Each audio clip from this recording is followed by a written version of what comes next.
कौने कसूर किए भारी तू भूल गया सुधिया हमारी। कौने कसूर किए भारी तू भूल गया सुधिया हमारी।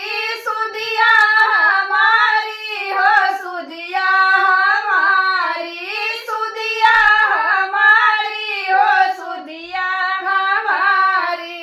कौने कसूर की है भारी तू भूल गया सुधिया हमारी। बराबर से हम जानकपुर में रहली। बराबर से हम जानकपुर में रहली। कई के तपस्या भारी तू भूल गया सुधिया हमारी। कई के तपस्या भारी तू भूल गया सुधिया हमारी। कौने कसूर की है भारी तू भूल गया सुधिया हमारी। कौने कसूर की है भारी तू भूल गया सुधिया हमारी। सुधिया हमारी हो सुधिया हमारी। सुधिया हमारी हो सुधिया हमारी। कौने कसूर की है भारी तू भूल गया सुधिया हमारी। बराबर से हम अवधपुर में रहली। बराबर से हम अवधपुर में रहली। छोड़ दिए बाप महतारी तू भूल गया सुधिया हमारी। छोड़ दिए बाप महतारी तू भूल गया सुधिया हमारी।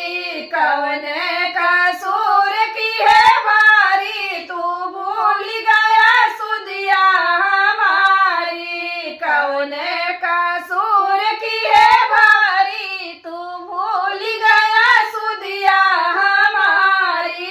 सुधिया हमारी हो सुधिया हमारी। सुधिया हमारी हो सुधिया हमारी। कौने कसूर की है भारी तू भूल गया सुधिया हमारी। 14 बरस हम लंका में रहली। 14 बरस हम लंका में रहली। कठिन दुख बड़ा भारी तू भूल गया सुधिया हमारी। कौतई दुख बड़ा भारी तू भूल गया सुधिया हमारी। कौने कसूर की है भारी तू भूल गया सुधिया हमारी। कौने कसूर की है भारी तू भूल गया सुधिया हमारी। सुधिया हमारी हो सुधिया हमारी।